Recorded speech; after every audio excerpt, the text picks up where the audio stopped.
Hello दोस्तों, आपके अपने यूट्यूब चैनल कंटेंट लवर में आप सभी का स्वागत है। आज हम पढ़ने जा रहे हैं हड़प्पा सभ्यता। हड़प्पा सभ्यता के बारे में थोड़ा कुछ जान लेते हैं। हड़प्पा सभ्यता को मुख्यतः 3 नामों से जाना जाता है। पहला है सिंधु सभ्यता, संध्यव सभ्यता या सिंधु घाटी सभ्यता के नाम से हम इसे जानते हैं। इसकी खोज जो है, हड़प्पा सभ्यता की जो खोज है 1921 ईस्वी में हुआ था। ये महानिर्देशक जो थे उस समय सर जॉन मार्शल के निर्देशानुसार दयाराम साहनी ने किया था। हड़प्पा जो है पाकिस्तान प्रांत के मांट गोमरी जिले में स्थित है, जबकि मोहनजोदारो है लारकाने जिले में स्थित है, जो कि सिंध में है। और इसके बारे में एक और चीज़ है कि यह एशिया का प्रथम नगरीय सभ्यता है। और हड़प्पा सभ्यता की जो उस समय जनसंख्या थी वह 40 लाख थी। जो इसका स्वरूप है यह नगरीय सभ्यता थी या शहरी सभ्यता कह सकते हैं। इसका जो क्षेत्रफल के बारे में देख लिया जाए तो क्षेत्रफल था 12,99,600 किलोमीटर। और इसका आकार देख लिया जाए तो आकार था त्रिभुजाकार। तो इसके बारे में जो इसका काल निर्धारण है सबका अलग अलग मान्य है। जैसे डीपी अग्रवाल हैं, उन्होंने अपना जो समय काल बताया इसके बारे में 2300 से 1700 ईसा पूर्व बताए हैं। जॉन मार्शल हैं, जॉन मार्शल 3250 से 1750 बीसी ईसा पूर्व बताए हैं। ऐसे सबका अपना अलग अलग है, लेकिन जो सर्वमान्य है वो 2500 से 1750 माना जाता है। तो चलिए आते हैं हम अपने प्रश्न पे। तो पहला प्रश्न है, हड़प्पा सभ्यता का सर्वाधिक मान्यता प्राप्त काल कौन सा है? तो अभी आपको बताया गया है कि 2500 ईसा पूर्व से 1750 ईसा पूर्व है। Option number B. अब अगला क्वेश्चन देखते हैं हम लोग कि सिंधु घाटी की सभ्यता निम्नलिखित में से किस सभ्यता के समकालीन नहीं थी? इसमें पूछा है कि किसके समकालीन नहीं था। तो इसका आंसर हो जाएगा ग्रीक की सभ्यता। तो अगला क्वेश्चन है, सिंधु घाटी की सभ्यता कहाँ तक विस्तृत है?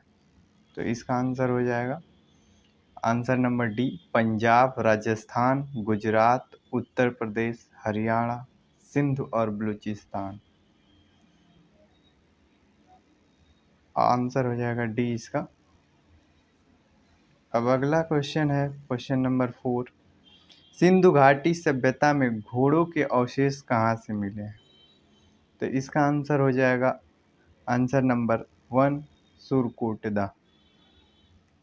अब अगला क्वेश्चन है, सिंधु घाटी स्थल कालीबंगन किस प्रदेश में है? तो इसका आंसर हो जाएगा राजस्थान में है, आंसर नंबर 1। अगला प्रश्न है, निम्नलिखित में से किस पदार्थ का उपयोग हड़प्पा काल की मुद्राओं के निर्माण के लिए मुख्य रूप से किया जाता है? तो इसका आंसर हो जाएगा सेलखड़ी, आंसर नंबर 1। फिर अगला क्वेश्चन है, हड़प्पा सभ्यता किस युग की थी? तो इसका आंसर हो जाएगा आंसर नंबर ए, कांस्य युग। अगला क्वेश्चन है, सिंधु घाटी सभ्यता के लोग का मुख्य व्यवसाय क्या था? तो मुख्य व्यवसाय वहाँ पे व्यापार किया जाता था। और एक और बात है, इसमें देखा जाए तो जो आर्थिक स्थिति जो है कृषि पे टिका हुआ था उनका। अगला प्रश्न है, हड़प्पा सभ्यता के निवासी थे किस प्रकार के थे? तो शहरी थे, आंसर नंबर इसका हो जाएगा बी, शहरी थे वो लोग। अगला क्वेश्चन है, सिंधु सभ्यता के घर किससे बनाए जाते थे? तो ये तो सबको पता है, आंसर नंबर ए ईंटों से बनाया जाता था। अगला प्रश्न है कि हड़प्पावासी किस वस्तु के उत्पादन में सर्वप्रथम थे? तो सर्वप्रथम थे कपास के लिए। सबसे पहले कपास की स्टार्टिंग यहीं से होती है। अगला प्रश्न है कि निम्नलिखित विद्वानों में से हड़प्पा सभ्यता का सर्वप्रथम खोजकर्ता कौन है? तो इसका आंसर हो जाएगा Dayaram Sahni, answer number D. अगला प्रश्न है इसी प्रकार हमारा, सिंधु सभ्यता का पत्तन नगर मतलब बंदरगाह कौन सा है? तो इसका हो जाएगा लोथल, आंसर नंबर बी। और अगला प्रश्न है हमारा इसी प्रकार, अगले पे हम लोग आते हैं अगले क्वेश्चन पे, कि पैमानों की खोज ने यह सिद्ध कर दिया है कि सिंधु घाटी के लोग माप और तौल से परिचित थे। यह खोज कहाँ पर हुई थी? तो इसका आंसर हो जाएगा आंसर नंबर डी, लोथल में। इसी प्रकार हमारा अगला क्वेश्चन है, हड़प्पा कालीन समाज किन वर्गों में विभक्त था? तो इसका आंसर हो जाएगा आंसर नंबर बी, विद्वान, योद्धा, व्यापारी और श्रमिक। और अगला क्वेश्चन है कि सिंधु सभ्यता का सर्वाधिक उपयुक्त नाम क्या है? अगला क्वेश्चन है इसका कि सिंधु सभ्यता का सर्वाधिक उपयुक्त नाम क्या है? तो सब लोग जानते हैं इसका हड़प्पा हड़प्पा के नाम से जानते हैं, यही सबसे सर्वाधिक उपयुक्त किया गया है। अगला प्रश्न है कि निम्न में से कौन से लक्षण सभ्यता के लोगों से सही चित्रण करता है? उनके विशाल महल और मंदिर होते थे, पहला है।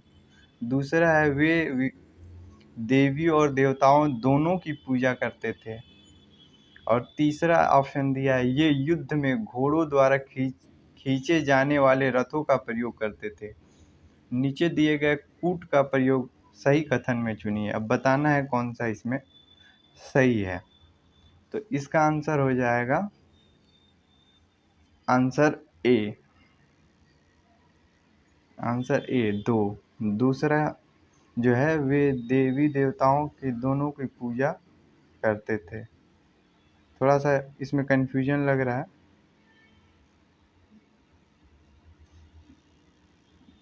थोड़ा आप लोग भी देख लीजिएगा इसको। अगला प्रश्न है, हड़प्पा सभ्यता की खोज किस वर्ष में हुई है? तो इसका आंसर हो जाएगा आंसर नंबर डी, 1921 ईस्वी में। अगला प्रश्न है कि हड़प्पा सभ्यता के बारे में कौन सी उक्ति सही है? तो इसमें बताना है कि सही कौन सा ऑप्शन है। तो इसमें सही हो जाएगा कि वो लोग क्या करते थे, पशुपति को सम्मान करना और आरंभ किया था उन्होंने, पशुपति की पूजा भी करते थे वो लोग। तो आंसर हो जाएगा सी। और आखिरी क्वेश्चन हम लोग का, हड़प्पा के लोगों की सामाजिक पद्धति क्या थी? तो हड़प्पा सामाजिक पद्धति थी उचित समतावादी, उचित समतावादी, यही हो जाएगा आंसर, आंसर नंबर ए। तो आप सभी का बहुत बहुत धन्यवाद।